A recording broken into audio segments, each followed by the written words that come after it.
What is happening? Welcome to another episode of The Craft. My name is Nick Pollack, and today we're going to talk about lessons that we learned from 2025. And I thought about this. I said, who really dives in with rankings with me the best? And I went through my entire Rolodex, and I Did couldn't you? find The anybody. whole Rolodex. The whole Rolodex. It's on my wrist. Actually, I just spin it on my wrist and carry it with me like a cuff. And I just all of a sudden landed on Eno Sarris. And I thought, you know what? That's the guy. Oh man, what a surprise! Wow. Thank you so much for joining me today as our special guest, Eno Sarris. Yeah, good to be here, and I'm excited. I mean, the fun thing is the real baseball stuff is pretty exciting right now. I mean, Hunter Green against Paul Skeens with stuff on the line. That's Yeah. exciting. Jonah Tong is pitching a huge game for the Mets. The Guardians and Tigers? Are you kidding? Flaherty Tanner against Bybee versus Bybee. Jack Flaherty today? Oh my Oh my gosh. gosh. Yeah, it really Yeah, is. baseball. It's going to be a fun day for the quad box tonight. And I mean, yesterday, even Gavin Williams and Derek Skubal was just, oh my God, unreal. And I guess I got that Gavin Williams call right, which is so weird because there were definitely times this year I was like, you're getting this one wrong.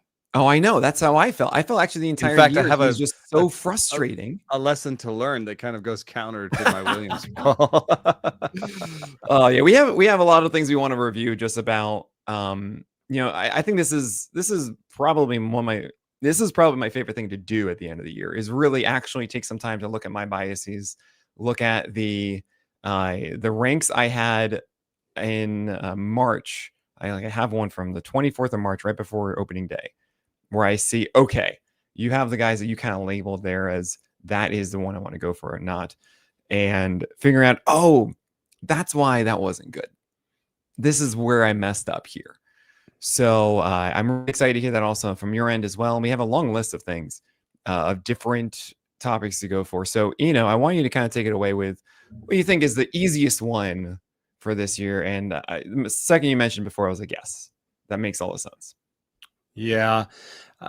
So this is dedicated to. Who should I dedicate it to? It's dedicated to Sandy Alcantara. And I was going to say Spencer Strider. Okay.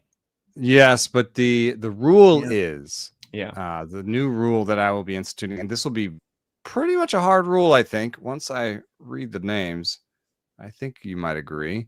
Mm-hmm. I'm not going. Let's see. Am I not going to draft? I mean, I guess if they were cheap enough, I might draft them, but I'm not going to rank these players highly. Yes, players that have coming off of TJ and have not pitched at all the season before. So if you think of Matt Boyd returning this year, he pitched last year. Yeah. If you think of Jake DeGrom returning well this year, he pitched last year. 3 starts. The pitchers that did not pitch at all last year and return this year are Sandy Alcantara, Yuri Perez, Johan Oviedo, Shane Bieber, Kyle Bradish. Those are some of the good ones. John Means. What is that word? Alek Manoah, Felix Bautista, Tony Gonsolin, Shane McClanahan, Dustin May, and Shohei Ohtani. So, and Shohei is not one of those ones you would have wanted to rank that highly to begin the season anyway, because he wasn't going to be available near the beginning of the season. Right. So, what I've suggested here is that I would miss out on Bieber's couple of starts and Bradish's couple of starts.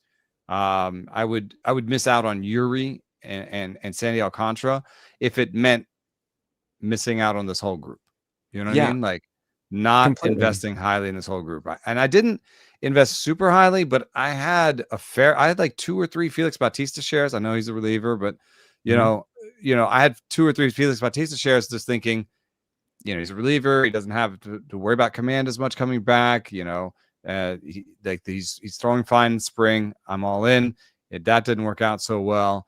And I think to me, this really cemented with Yuri Perez recently. Oh, interesting.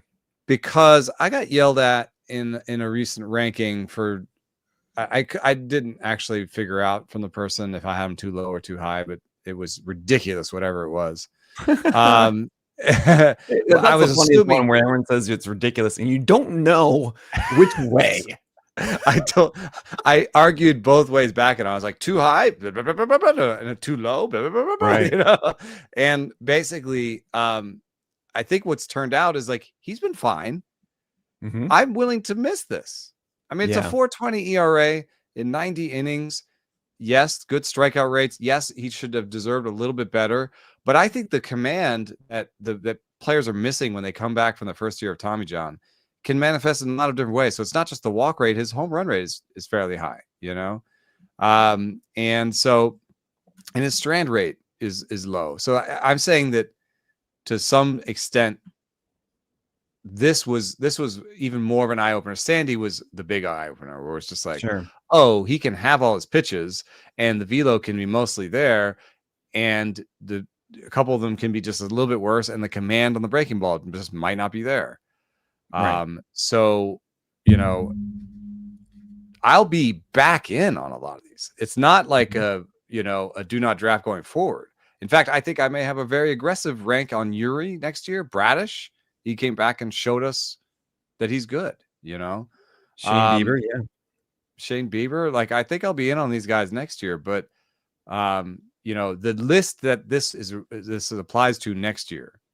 And so these are the relevant. The first two I think the most relevant because they may be ready to begin the season and we may hear about them in the spring and there may be some excitement about these two guys in the spring From me. Yeah. And I may have them lower than you expect.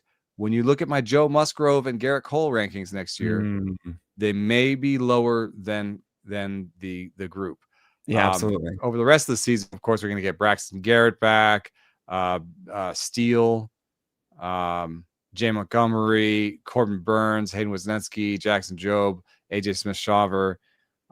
Again, when they are coming back, I may just have a lower rank than you expect. You may think, hey, Corbin Burns is coming back. He's throwing blah, blah, blah. Is great in the minor leagues. And I'll be like, sure, he's still like a 60 for me until he comes up and shows me he's better, Absolutely. A lot of things there that I just completely agree with. And one thing I do want to mention for everybody listening is, hey, didn't you hear Spencer Strider in that first thing? That's because he did pitch at the very beginning of the year of 2024. And then but it wasn't after his surgery. Right. And so that's a big distinction too, I believe, that you're making, is that I want them to after surgery in September, essentially. Yeah. If they're not pitching in September, then I'm like, well, we don't care. And there's also, I imagine you're adding in internal brace to this as well. I think I'm just lumping them together. I mean, I think the thing is that what we see is that breaking ball, and it may be the fault of teams, because teams, tell pitchers to stop throwing breaking balls. And I have talked to people who do rehab for a living, who are rehab, professionals, and some of them disagree with the group that says don't throw the breaking ball till later. I mean, that's the surgeons say that. They say, oh, the breaking ball is putting stress on your elbow. Don't throw it till later.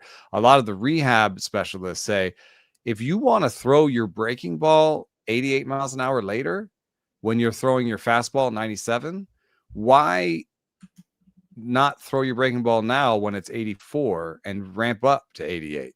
Yeah. Just like you ramp up from your 89, 90 mile an hour fastball up to your 94, 95, So, but just assuming the status quo on a lot of this stuff, just think Musgrove and Cole need to command their sliders for their arsenals to work. Musgrove especially. So if there's any sort of doubt about Musgrove's slider command, then, I think you think a lot less of him as a pitcher. Yeah, no, absolutely. And it's also, with Joe Musgrove, Joe Musgrove was in this weird position that kind of ties into one of my biggest lessons, which is really about I had the right idea in the preseason, but I went after the wrong tier of it, is what I'm trying to get at. And not to move on from the point you're making about injured arms, I want to make sure I get back to it, because I actually have a list of those who were injured to start the year just in general. And I think that's a fantastic list of just kind of like, all right, what happened here and what we can learn from that. But I do want to mention that I have written down, I still can't trust the quote unquote elite volume arms. And I think this is kind of what you're saying too. You have something that I'm just going to say again, because we're grouping it together a bit. Like, don't rank the boring guys too high.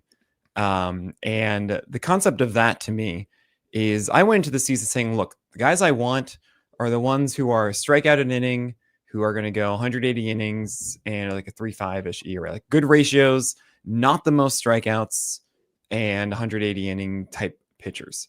So if I'm actually looking at those in my rankings that had that, you could say it would be your Corbin Burns, Max Fried, Michael King, Pablo Lopez, Tanner Bybee, Shota Imanaga, Justin Steele, Logan Webb, Bryce Miller, Framber Valdez, and you can kind of tell, like, wait, hold on a second, Luis Castillo, Aaron Nola. Yeah, that didn't work out so well. Want to go for, right? It's not the greatest tier. That's not the greatest group you put together. So it's really, hey, Max Fried, that worked out all right. Did, yeah. But he's probably the least boring out of all of them. Yeah, absolutely. I mean, there is also another element to him that I think is just like he has what I'm calling the cauldron now. I'm calling them witchers. They put a spell on batters with their cauldron of pitches instead of the kitchen sink. I'm just done with the kitchen sink. I don't know if I should hyphen it or not. I don't want to write the word anymore. So I'm calling the cauldron. And long story short to me is, okay, hold on. Instead of going for those ones that have to be either A, get the volume, or B, have the ratios, because the strikeouts are not going to be that thing that saves them and salvages it. I'll rather go for what I've called low-end hollies that I've really pushed down too much in my drafts, because the thing is, your Merrill Kelly worked out, your Nathan Eovaldi really worked out, your Matthew Boyd worked out. For a while, Seth Lugo worked out again. And I'm realizing, wait, hold on a second. If you have these arms that can go 6 innings and go 180 innings, and they are still a little bit above 20% strikeout rate. Sure, they're not like the historical ones, I guess, with a bigger name, but there is a definitive grouping or separation of those two. And I'm realizing it's just as valuable to hit on that as it is the young, exciting, electric, cherry bomb kind of arms. Yeah, and at the top end, right? Yeah, and at the top end, what you find is that none of the guys that you mentioned made the top 10, and only one of the guys you mentioned in the first group made the top 15. That was Max Fried, as I pointed out. And when you started talking about Boyd and Eovaldi and Kelly, Merrill Kelly, they all ranked ahead of Logan Webb, which is a little bit mind blowing for me. Yeah, absolutely. So, I thought that a decent strategy would be to get a high end pitcher and pair them with Logan Webb. The place that I did the best, though, was where I took Logan Webb as my third pitcher. And I went, that's my TGFBI league where I went Crochet, DeGrom, Logan Webb. Right. And why does that work out? Because Crochet was the 3rd best pitcher, DeGrom was the 13th best pitcher, and Logan Webb was the 31st best pitcher.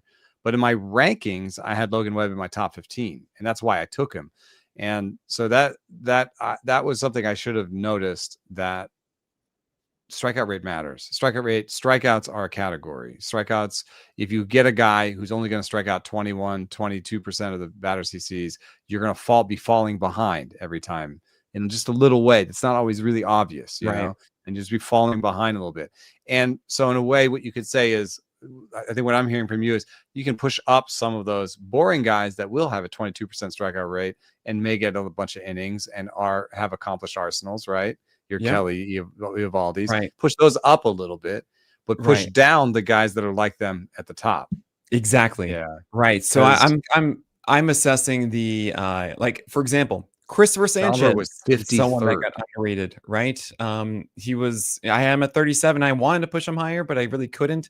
I mean, I even look at my tier 6, which was Christopher Sanchez, Sonny Gray, some guy I refused to acknowledge that I messed up so badly on, that is on the Astros, and I debated you with him, and massive props to Eno Sarris for being like, Hunter Brown is my 15th starter or whatever it is. Well, And he's I was like, boring, but he's not no, as boring as the other guys. absolutely not. Right. Yeah. It's like he has 97 in Right. Yeah. NBA. Exactly. Yeah. You know? I mean, that's a huge difference. And then there's also Zach Gallen in there and Seth Luka. And actually, that was a low man on Zach Gallen at 40. I was just like, I can't do this. And you know, my whole point of that is like that was like your SP4 and your 12 teamer. Carlos Rodon was also kind of down there too. And as a way of like, he's going to get you volume. There was more ratio question with the cost of strikeouts is kind of interesting, but same kind of mold in a way. It's a question of like upside and floor and like the correct exactly. relationship in your rankings. Yeah. So for me, really, it's just kind of sitting down and assessing like, all right, who are like the veterans who just are in good situations? A good thing to note that the Cubs had an amazing defense behind them. And Jameson Taillon, super effective this year.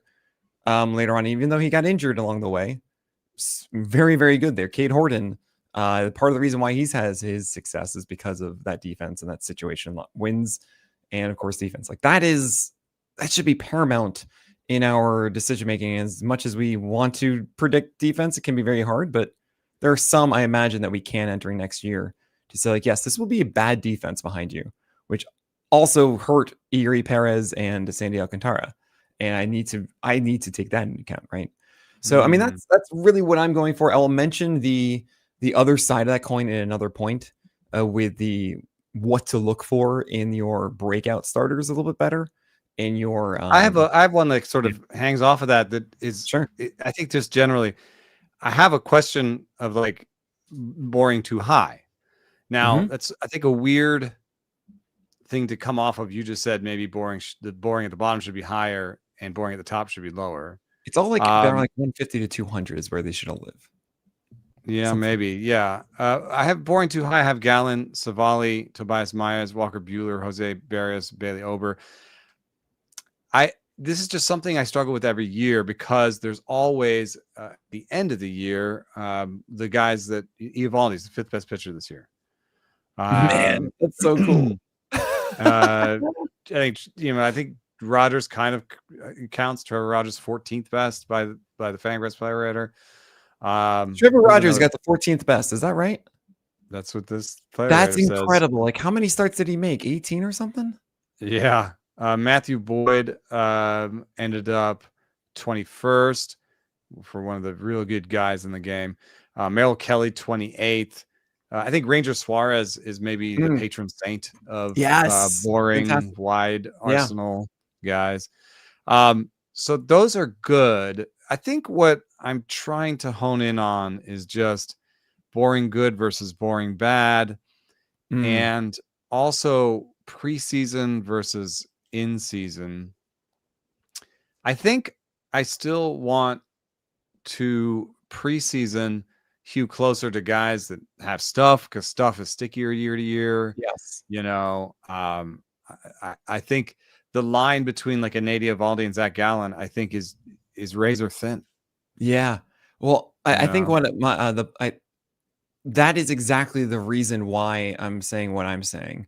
Okay, don't go after the ones at the top that cost something.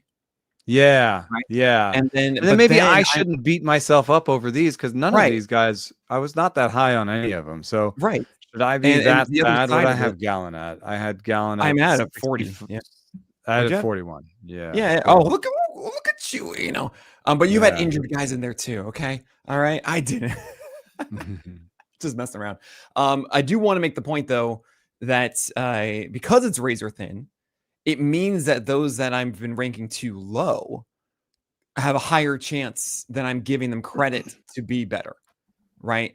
And I've been favoring too much of that shiny squirrel stuff upside, overlooking the sustainability and the possibility of some of these, I say, don't draft Toby's of actually coming through. And the perfect example of that is my tier 11. And I'm not saying that all these hit. I am saying that you can make a quick decision too if it doesn't hit. So Zach Eflin, Tanner Houck, David Peterson, Nick Martinez, Nestor Cortez. Terrible start to this tier. This is 71 through 75, keep in mind. But then it's Matthew Boyd, Merrill Kelly. Brady Singer had a solid year. Michael Waka was fine for a while. Luis Severino, Jose Soriano, Jose Barrios, and Brandon Pfaadt. And that, you see right in the middle of that, there is... How could you... Like, if we could be better at that one, right? If we could be better at that group. Exactly. So that's the intrigue for me. Like, how do we separate this better? And looking back, okay, Zach Eflin, injuries really got him, so fine.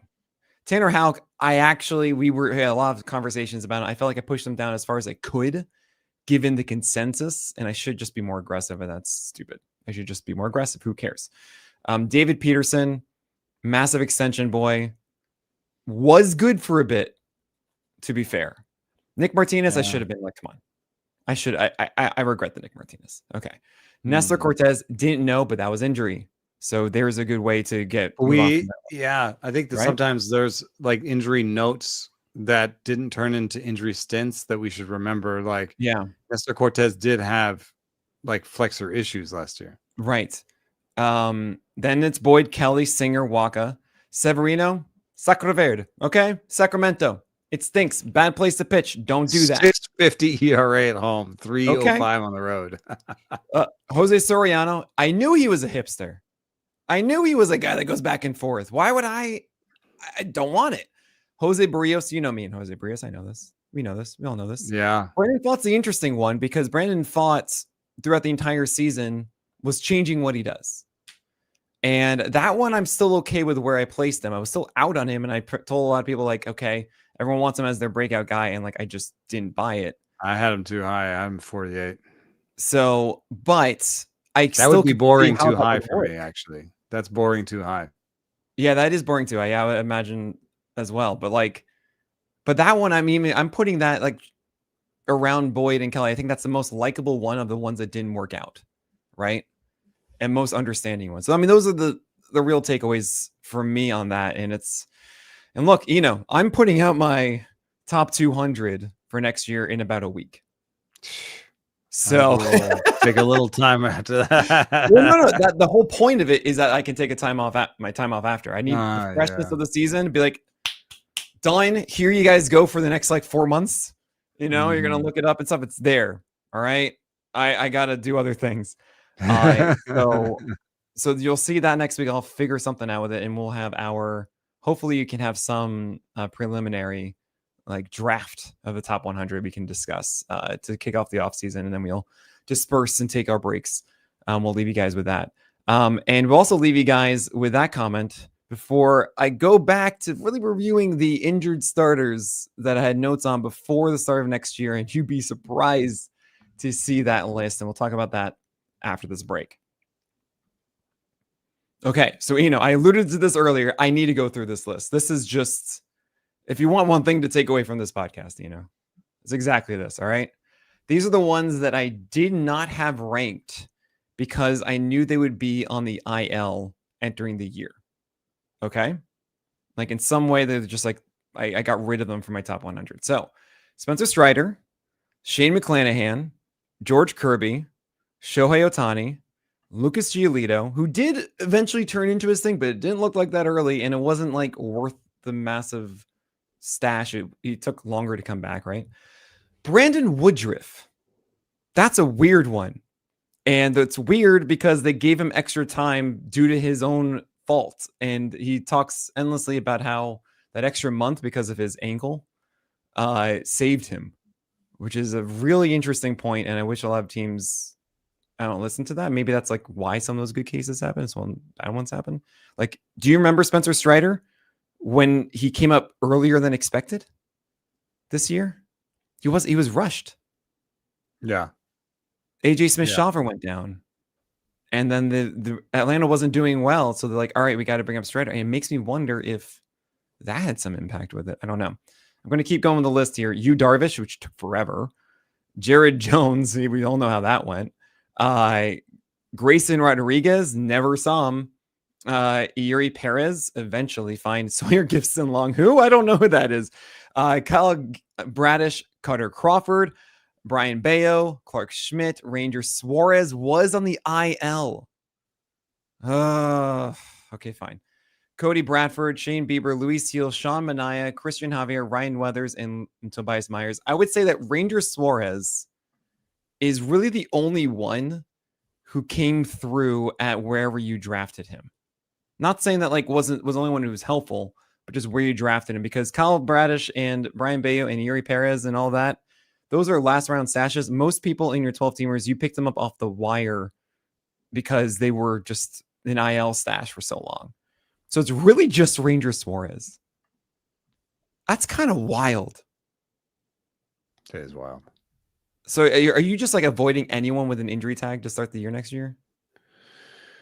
Yes, it is funny because we put that up against great seasons from Garrett Crochet and Jake DeGrom, but you know, within this framework that we're creating, they were healthy to begin the season, right?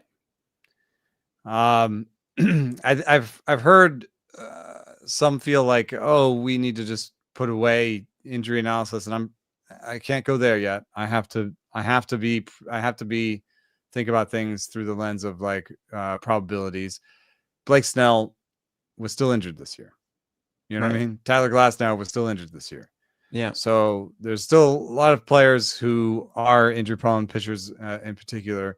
And so I'm not going to leave that out of my analysis. But injured to start the year, I think I am adopting your strategy of not even ranking them.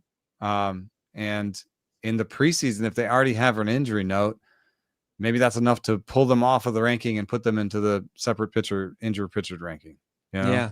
And in that case, you know, I think that the approximate ranks that I put next to them won't necessarily be where do I think that they would rank if they were fully healthy. Mm-hmm. Because I don't want to give people the sense, oh, this guy has a flexor strain, you know, or he has a flexor injury note right now, but Eno would still rank him, you know, 20th if he's fully healthy. So I'm now going to take him, you know, as the 30th ranked pitcher, because I don't know if that's baking in enough risk, right? You know? So I think what my approximate ranking will be where they might debut on the list. You know, you could just do what I did. I have two columns: drafting tier and then tier if healthy. So then you get all right, that's both of the ideas. What their upside is if they're healthy, and yeah, where so you it just gives you the guidance of like, all right, like I had last round IL stash for a lot of these guys, like everyone except for 5 of them. You know, and everyone else is like, all right, your drafting tier is this tier and this tier and that tier and so on, and tier of healthy is this one, right? I mean, I totally missed it on Strider. Jeez. But yeah, that is something to really take into consideration heavily, and it really means that I'm staying away from Garrett Cole. I don't know where he's going to go. There's going to be hoopla of some kind, I'm sure, entering next year. I mean, is there another major name outside of him and Joe Musgrove for next year? That I missed it if you said them before. Garrett Cole, Joe Musgrove, Steele. Oh, Justin Steele. Right. I mean, I guess these are more like the Bradish and Bieber a little bit. Like Jared Jones would be in there too. Of like when they're gonna come back. Yeah, right. Oh, Jones, yeah, Jared Jones, yeah. And so to me, I think there's an outside chance that Musgrove is ready for the beginning of the season. Oh, sure. We did find out about that one. That was like a November TJS or something, right? Yeah. Okay. So yeah, I'm not interested because he's not like an overpowering one. He's not like. Yeah, I think that'll be rough for me because the command is really important, and we just don't know what that'll be. Absolutely. Even when he had his command, it was still like 22% striker rate or something like that. Okay, we're gonna shift away from injured talk because we've nailed that one. We got it. All right. Was there another lesson that you learned this year, that you want to talk about? Well, I continue to try to dial in my relationship between stuff and command, and try to understand that best. I was tempted to say, what I have here circled is, should I value location plus more? And the reason I have that is that, if I just sort my latest rankings from August by location plus, and then look at, which ones I was low on to begin the season. Sure. Some stand out. Like, for as much as Nick Pavetta's stuff, didn't the updates to the model didn't like it as much. It's like a 99 stuff plus for the year. It's still pretty good stuff for a starter. He had a 111 location plus this year, and I had him ranked at 55 to begin the season. Another player that had really good stuff plus this season that I was a little low on is Matthew Boyd. Another one is Nathan Eovaldi, not so surprising. Trevor Rogers has a good stuff location plus. Brandon Woodruff, when he came back, not great stuff plus, but great location plus. Merrill Kelly, always great location plus. So I'm like, could this be my blind eye that I'm missing? But I thought, this is what I'm doing right now here. This is really looking at in-season location plus and misses. I need to look back at last year's location plus for my preseason ranks, right? And so what I took was every pitcher that was projected for more than 100 innings, and I just ranked them by their location plus. Okay. Pablo Lopez, Nick Martinez, Eric Fetty. Those are my top three. Oh boy. I haven't missed anything yet. Paul Skeens is fourth. I did not rank Paul Skeens poorly. Chris Sale is fifth. George Kirby is sixth. Imanaga, I might have been a little low on this year. He's been not as good in the second half. And Kikuchi had a good location plus. I'm not surprised by that. It's chaos inside the zone. It's we talked about this. This is a huge thing to me. You'll see guys with, if you don't know this about me, I'm very much on 60% or higher on strike rates. And essentially, if you have all your pitches above a 60% strike rate, you should be great when it comes to not walking guys, right? Except for a lot of young arms who have control. Like Joe Boyle walks 4 guys and he had 60% strikes in all 3 pitches because they lose batters. And they're not actually like good, command arms, but they just find enough pitches in the zone, right? Which means that you're going to throw good stuff to the heart of the zone, right? If you just have, just probability speaking, if you're like 6 for 10 or something like that, you should not, you should have a lot of them fine, but then you're going to have the times so it's like multiple 4 over 10s, right? Like that's why Kikuchi probably stands out in that one, right? Where like location plus is very much like, cool, yeah, you generally throw in the zone, that's good. Yeah.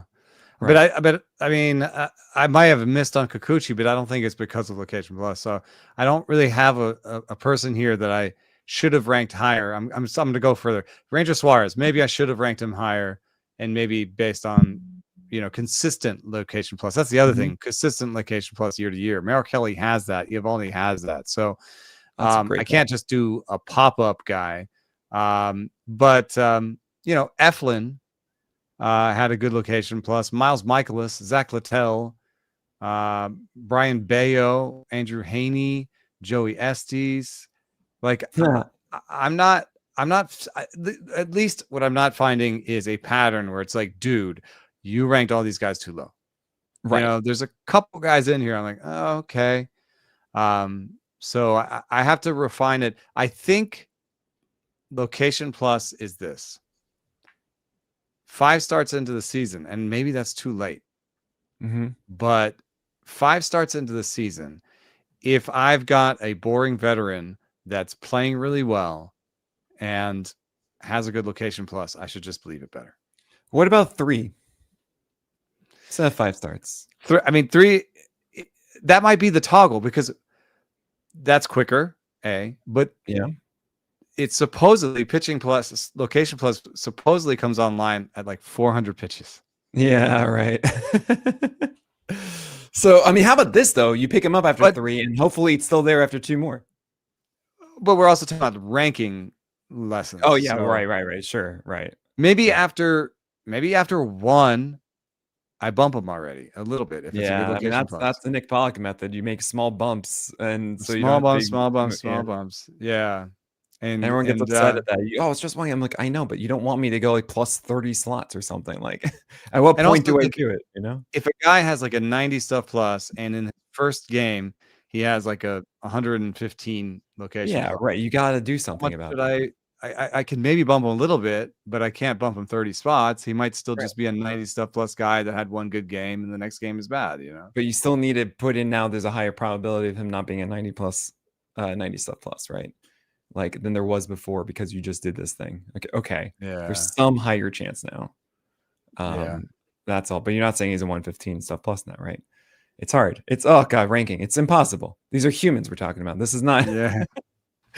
But yeah, that's fascinating about location plus, and I think it really leans into actually I love this. I love looking back at this and saying, okay, cool, let's just look at the groupings I had and wait, who worked and who didn't.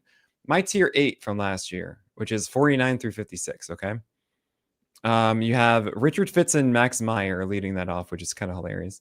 Both guys that like showcase this really amazing skill in spring, and we're just like, you know what, this is the point of like you drop them or not. Early decision stuff, totally, and did not work, right? Not veterans, not these long volume guys, Max Meyer was looking kind of cool at first, but then it wasn't. He was hurt. Fine. Yusei Kikuchi was here at 51, which was, I think, low for Kikuchi. I was not a believer of last year. And he's, all that kind of stuff. Let's just move that aside. Spencer Arrighetti and Reese Olson, who I kept pairing together a lot. Arrighetti was just eventually hurt, and Reese Olson was good and was kind of like the guy to target, and then he was hurt, right? Like he was the exact kind of mold we're looking for of a young arm. And then it's Nick Lodolo and Nick Pivetta. And I'm like, there it is. That's, those are guys that are, I mean, with Nick Pivetta, it's like, okay, you have this volume, you have that strikeout potential, and it's possible now that you have a full season as a starter that you just kind of lock into this. Pivetta moving to San Diego is a much better situation for him. At the same time, I don't know what to do about the deadened ball. Like a lot of these guys are about lower home runs. Yeah. That's it. Matthew And Boyd, what happens hi. with the ball next year? Right? It's got to have more home runs because this was like And the home home run rate is the largest source of noise in a pitcher's arsenal in terms of statistics. It's thanks MLB. We love you. Oh man, no. So that was a big deal with Pivetta, big deal with Boyd, and all that kind of stuff. But it's like, all right, those are the ones who are able to go every 5 days, and they're allowed to go 6 innings, and they have strikeout ability, and we don't think that they're absolute chaos, right? Like, yeah, Pivetta in his home run rate has been fine. Lodolo has been on and off, but he's been hurt.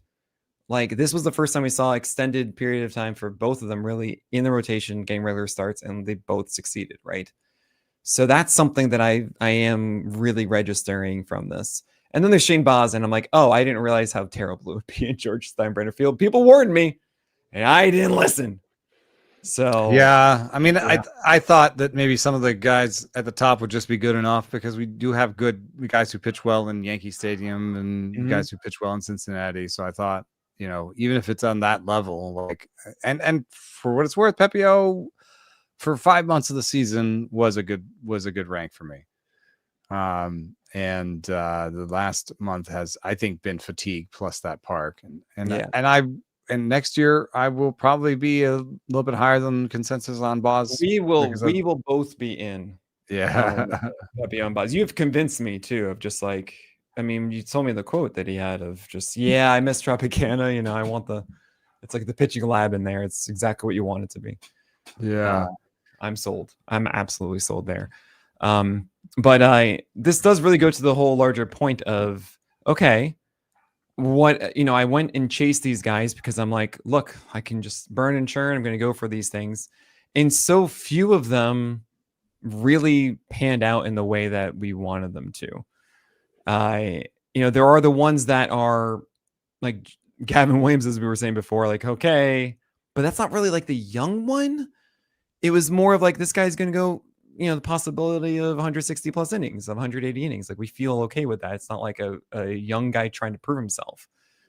Drew Rasmussen, we knew the skills were really good, and the big worry was how the Rays would use him, but it kind of was fine. Like, we were pretty happy with Rasmussen throughout the year, despite he went from 4 innings to 5 innings to 6 innings, now to 5 innings, but that was fine because the skills are really good, and we knew that he'd be able to get that chance every 5 days, right? So that's really the bigger takeaway I have with this. Of there are all those exciting things, like there's Jack Leiter, and then there's Taj Bradley, and Reynaldo Lopez, and Landon Roop, and Jesus Luzardo, and there's one too, Jesus Luzardo. Not a young weird one. Like, that was a new home for a veteran, right? Like, something might change, and whatever that should be something I lean into more. That's a big takeaway there. Just not the Richard Fitz and Max Meyer. The guy's never done anything. I can't do. Yeah, I mean, I have Mitch Keller next to Landon Roop at 80-81 in March. Mm-hmm. And that speaks a lot to what you're saying. It's like Landon Roop had done nothing. Mitch Keller, consistently puts up innings. Right. Mitch Keller's pretty boring. Landon Roop could have been better. Okay. So are you saying it's good for Keller then, or good to draft Roop then? I'm just saying that's a really difficult part of the schedule, because that's 80, like 70 to 100 is where I want to put my sleepers, because I want to say, hey, this is a great place to take a shot on somebody. Absolutely. Completely. I remember, I put Jose Soriano 72, and that was ahead of consensus. What's weird is I want to look this up now. Let me see where he actually ended up. Yeah, just to that point, I will say Keller hasn't done it yet, in my view. Like, what I'm saying with Luzardo or with Pivetta or Valdi, these guys have actually been good in the past. Yeah, I don't think that Keller is worthwhile for a 12-teamer, right? Oh, no. Soriano was 164. Okay. So let's see what Keller was. Keller was 145. So, I mean, basically a miss. And one thing I would say is, don't be too harsh on yourself, because what we're saying is, in these ranks, these are your final guys that you're taking shots on. Right. They are cheap for a reason. They either haven't done it, or they have flaws, and that's why they're down here.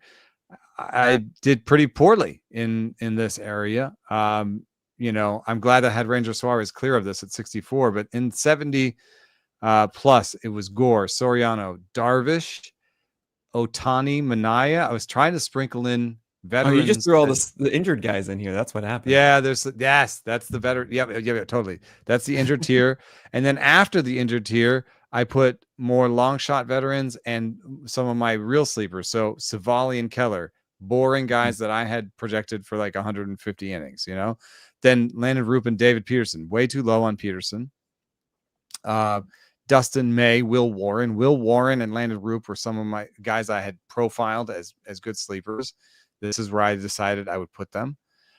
Sean Burke is at 90, Edward Cabrera at 94, Casey Mize at 96, and Matthew Boyd at 98.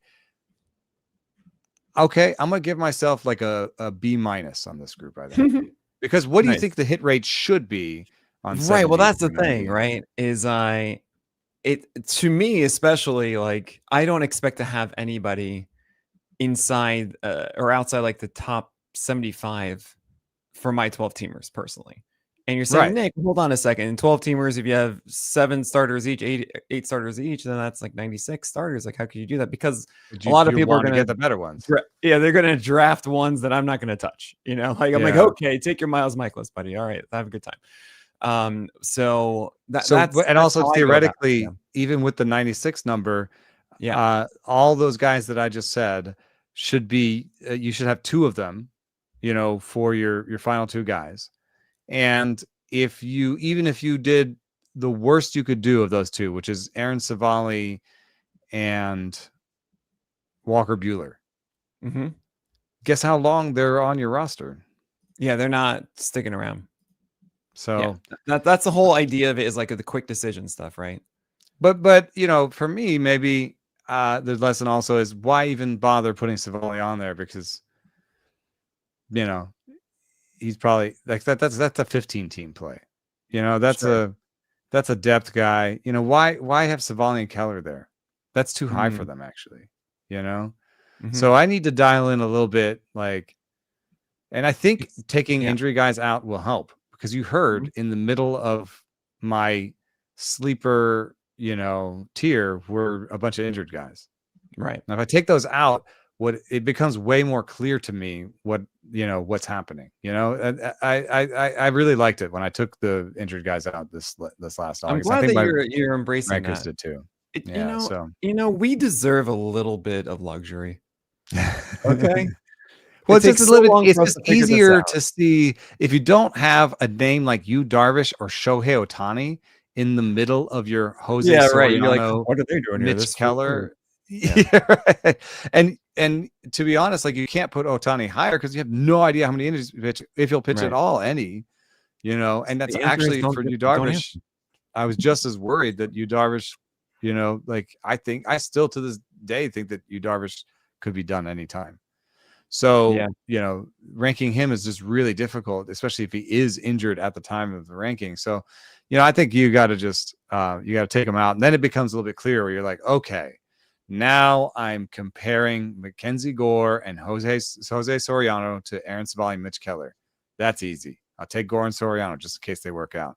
Okay, now I'm comparing Savali and Keller to Roop and Peterson. That should be easy. Roop and Peterson in case they work out, right? So I can push these guys higher, and get some of my sleepers higher. And I should really just have a Mitch Keller line. Mitch Keller should be like the He's the Mendoza line for you, or he should be like the 125th pitcher in my rankings every year. Just be like funny. a guy that can go in, draft and holds should probably have a Mitch Keller's, because he's at home, he's okay. Mm-hmm. And he's the guy who will give you innings, and but so there's some sort of line there that does bring me to that does bring me to a point that I actually meant to write down and I didn't discuss, and we don't have to go into it much now. But it is about players shifting scenery and new clubs, and that is such a big narrative in the offseason and preseason. We think this guy going to this place, now all of a sudden they're a different pitcher. Oh, this is a worse place. This is a better place. I do want to hone in on that a little bit as we end this podcast, but before we do, we have to take a quick break. So, okay, work with me here a little bit. I'm trying to remember the major shifts of pitchers entering last season, of just the guys that have this new environment, and we are Luzardo to Philly. Luzardo to Philly is one. That's away from Miami and to Philly, which we think, it's a better winning club. And I like to think that's a better coaching staff as well. I remember moving him up. I don't know when these rankings are. I just have them labeled as early ranks. Good job with the record keeping. So I remember having, so here it says I have Luzardo 61, but I remember that when they announced that he was like their second starter or something. Yeah, they moved him up in the rotation for that weekend for whatever reason. For some reason, it clicked in me that they valued him, went and got him. They really believe in him. Yeah. And so I moved him up a little bit after that. Mm-hmm. But I was nervous about, just his mistakes being punished more in Philly. So I that was one that stuck out for me, I guess, going in the wrong direction. Sure. And then there's Garrett Crochet going to the Red Sox, which initially, I remember us in First Pitch Arizona, it was like, well, he wasn't traded yet. And then he was traded and it wasn't necessarily seen as a good landing spot. We've had these conversations before where elite pitchers overcome whatever silly park factor essentially as affecting them. And that's where I ended up. I think you did too. We both had them. Yeah, we both were there with that one. I do want to mention Pivetta. I did, right, exactly. We brought up Pivetta before, and that is one we can look at in retrospect as that's a beneficial one. The Holmes one, that's the whole reliever to starter conversation. And Holmes was exactly what we expected, kind of, right? It was like, this isn't that good, right? It was like, he should be fine. He 91 should be on the year. Yeah, it sounds. I mean, it got worse as the year went on. Like I the first overranked half, him then. you had some value with him, the Adobe, but it just never felt right. It never felt like we are really thrilled and excited about this and unlocked a new potential or something. So it's always different. He's not Michael King, because Michael King like was a short pitch command guy. Like, yeah, totally he's like a high whip ground ball guy. Yeah, it's Which like we should have Jordan Hicks if Jordan Hicks got more innings. Yeah. All right, I'm just going through a few more. I mean, Blake Snell to the Dodgers, it's the same thing. So I mean, really, it's Blake Snell again, right? And not much different there. Cortez, does that count? Who? Mr. Cortez? Not really. It was just an injured season, right? Well, he ended up in San Diego. But right. No, I'm just saying, like, he lost in Milwaukee. He never. That was a whole mess of. Yeah, he was in Milwaukee to start. Okay, so but it was very, very strange season for him. I feel weird, kind of dissecting it because of that. But yeah, I guess there really weren't many. Bueller was major in Bueller, hoping to see the new scenery for him, but it didn't really work out. We did see Boyder in Chicago. I think that Lefties in Chicago is actually a really good one, because that's a great defense behind him. Oh, I hadn't even thought of that. Lefty home runs by righties are suppressed in Wrigley Field. And home runs by lefties in Cleveland were inflated in 2024. Right? I mean, maybe there was a lot of things pointing in Boyd's direction right there. Right. So I think really the main focus for me is just, we put so much emphasis on the coaching staff, I think. And sure, Miami to Philly, yes, better, but winning ball club, not as winning ball club. Right? I mean, that's the biggest change in my view there. Who was unlocked by a new coach in a way that Pivetta? Blew us all away. I guess, but there's a Park factor there that I think so too. And it wasn't really how much is different. Pivetta doing differently? Not really. Like Joe Boyle is very different mechanically.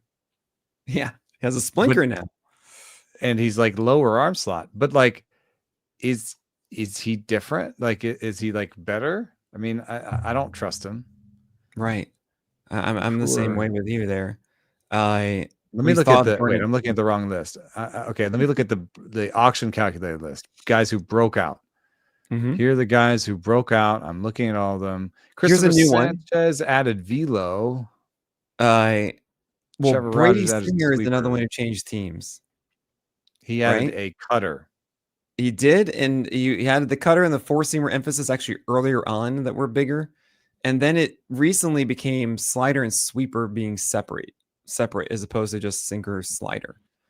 And what's interesting is that the initial takeaway of Singer going to the Reds, well, you go from Kauffman to Great American Ballpark, right?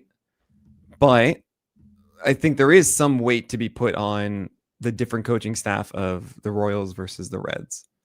I mean, that's my interpretation. We gave Reagans a lot of credit for being a Royal, which we know is not the case. It was Tread Athletics.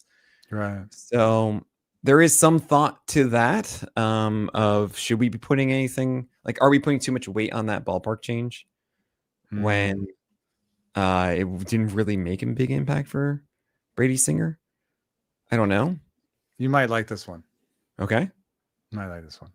So I'm looking at this list of players that broke. I'm just looking at the list of the best players by the auction calculator. And I'm looking through it and being like, who has a new pitch this year? Yeah, it's a cutter, isn't it? It's a cutter. It's not all a cutter. Okay, so I'm just really reading through the list and being like, new pitch. So Trevor Rogers, sweeper, 14. So that means 1 through 13 largely did not add a new pitch. That's a really good point. They just all were just great before. Right. Do we say that Max Fried added a pitch? He leaned into his cutter more.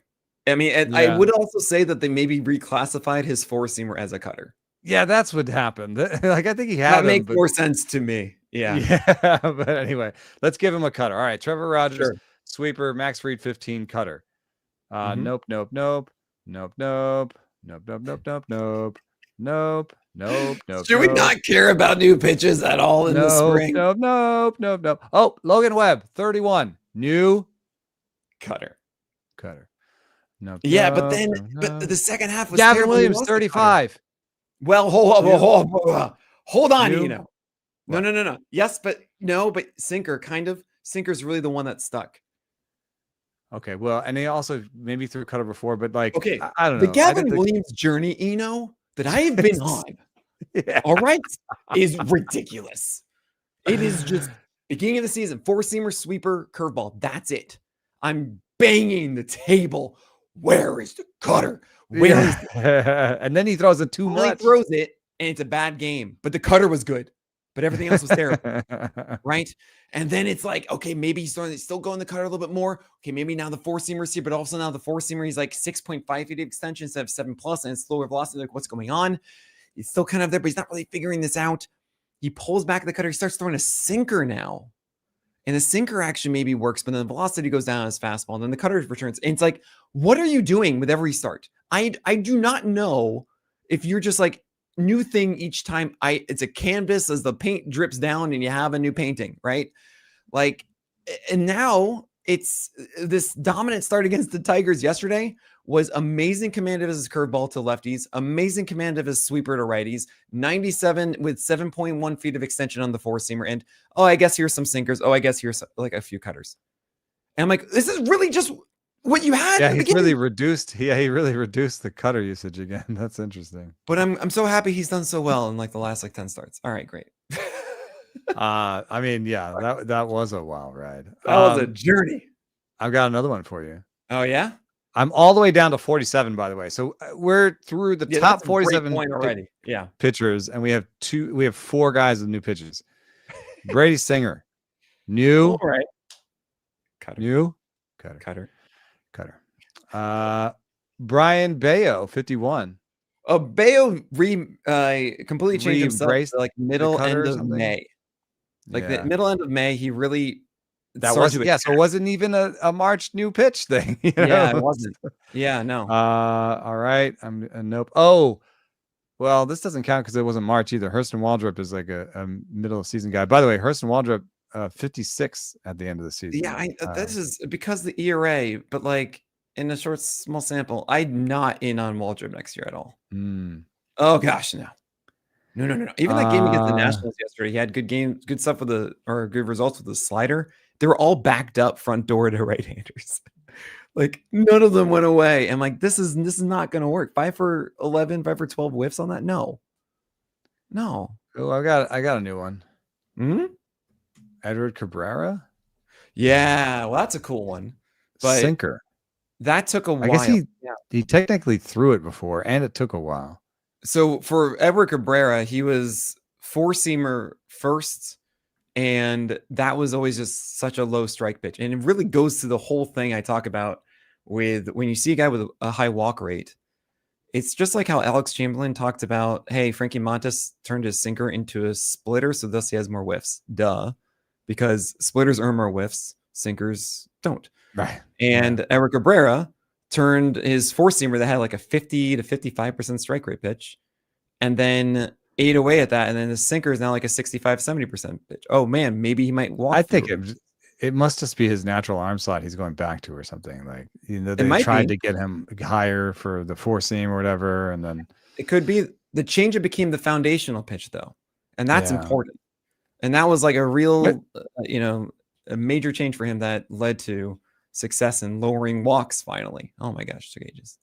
And what I'm hearing from you, I think is an important distinction, because I can say, I went through the rest of them in my head here. And, I can just say, I got through 75 pitchers and we had like 4 new pitches, right?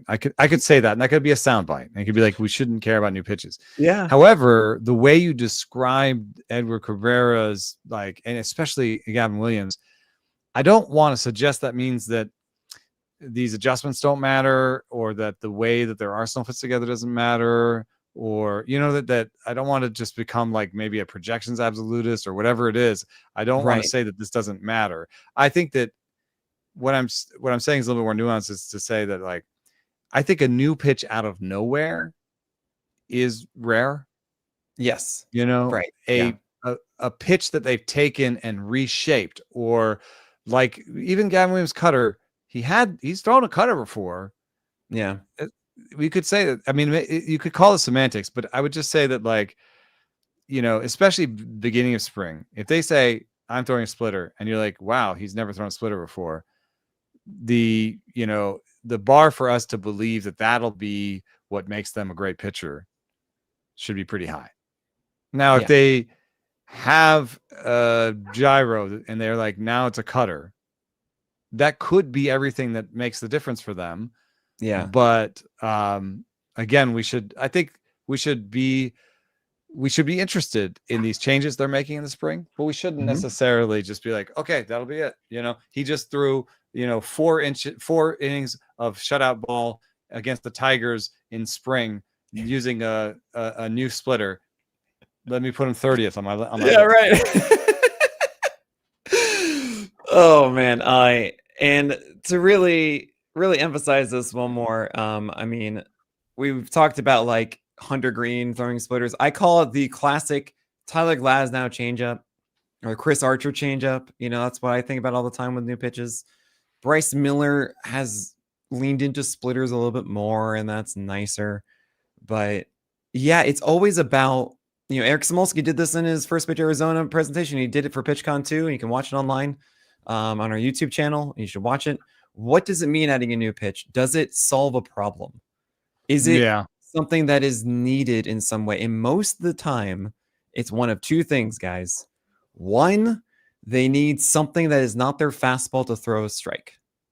Okay. And I think that's the one I'm most interested in. That's new cutter, new sinker. That's what I want to hear. New cutter, new sinker. And to me, sinker only really works well if they either have velocity or extension. If they don't, then it's too easy to adjust, right? But if you have a good extension, some means the tunnel's shorter, or they just throw hard enough, then like, okay, then it's just gonna be really tough to do. Then we're cool. And then with a cutter, I think just like a cutter is just generally always good unless you just throw a bad cutter. So don't throw a bad cutter. But if you throw hard and you want to strike pitch, great. And the other scenario is if you don't have any whiff pitch and you're just trying to find one. Then the Bailey Falters of the world. Right. Oh my gosh. Well, he needs both. I mean, Ryan Nelson too, right? And we're going to hear Ryan Nelson likely say, hey, I'm focused on this one right now. I just talked to him. Right. And he was saying, like, I'm neither a supinator or a pronator, right? We talked about it last week, which is the funniest thing. I don't think if you hear about a new changeup from him, I would not put him higher on my list. But if you do hear that he's like throwing a different breaking ball, that might be interesting, because I think, and if he's confident in it, that's a thing that's important to me. If he's like, this is my thing now. Like I've got, like, because he's been searching and searching and searching, so we should expect him to show up with something new next year, right? And I hope he does, for his own sake, because he's gotta. But we don't know. We don't, unless it becomes like a regular thing with him, then we shouldn't really put any stock into that. So it's, those are the two things. Is it something else to pair with the fastball for strikes? And if they already are missing a whiff pitch, if they already have a whiff pitch and they're saying, oh, cool, now I'm also throwing a curve or a sweeper or something, I don't really care, because they still probably have that amazing slider, Dylan Cease. Like, yeah, you're throwing a sweeper more. That's great. But like, it's about the slider still, though. Like, that's not really doing that much of a new thing to change my ranking of you. That's to me the biggest, the biggest two things that we should focus on with it. And man, you've really just knocked it out of the park, like listing the guys who had a new pitch. Oh my gosh. I just want you to say it one more time to the camera, so then I can just like do the tap the sign in the spring. In the top 75 pitchers as ranked this year by the Fangraphs auction calculator, 4 or 5 had great new pitches that we'd say that this is the reason they did this. Unbelievable. So, I mean, I'm part of the problem. I got to stop celebrating. Yeah, I gotta be like, oh, guys, look, it's the new. It's so exciting. It's the promise of it all coming together, you know. One day. I mean, it's just like, oh, I want him to throw the thing. Is he throwing the thing? Okay, he'll throw the thing. But yeah, these are. You remember how excited we were about Christopher Sanchez's cutter? Oh, well, I still don't understand why you didn't throw it more. Nick, you just had like a career year. Shut up. I know. Yeah, right. He was great. Not because of the cutter. Did you? Okay, we're running out of time here. I don't want to go deep into anything more that you have on your list, but were there other things on your list that you are thinking about? The one thing I just had circled was like small arsenals. Like, how much should I care? Because I'm struggling with my Dylan Cease ranking.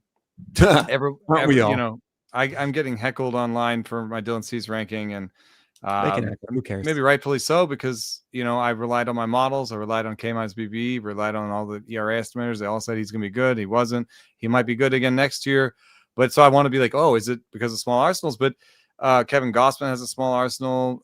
Strider has a small arsenal. Jose Soriano, Hunter Green has a small arsenal. Garrett Crochet had a small arsenal to begin the season. Maybe he should be on our added pitches list, except he added those pitches last year. So yeah, he's not really in a small arsenal. Blake Snell is not really a small arsenal. He still has 3 pitches. Shohei Monaga has 3 pitches. Robbie Ray has been a small arsenal. He added to it this year. Right. Tanner Bybee, go ahead. in the last month has gotten way better by making his arsenal smaller. He got rid of the sinker and really focused on the fastball cutter or whatever that thing is, gyro slider thing. So I do think that small arsenals, I should, put them a tick down, but I don't think that I should rank Dylan Cease, 50th next year because he has a small arsenal. I think he'll still be in my top 30 somewhere. He may not be in my top 20 because, of this year and because of the small arsenal, but where do you think you'll put Cease next year? Don't talk to me about that right now. Give me a week, Yeah, all right. The biggest, I think the biggest ones for me are rookies are kind of great in season, and we shouldn't really overlook them. There are a lot of surprising ones this year. Cam Schlittler, Ian Seymour. I mean, Parker Messick has done well in this. They have the benefit of like no one's ever seen their pitch shapes, so right? And there's some novelty. Yeah. And we have more data than ever to tell you that this guy's good or not before that happens, which makes the whole tin snap thing kind of not what it was before. And it is a very interesting thing to think about. I've always thought that the bust rates on prospects and pitching prospects in particular has had to do with the information gap between the minor minor leagues and the yes, absolutely agree with that one. Definitely. So as that narrows, I think hopefully we'll be much better at right.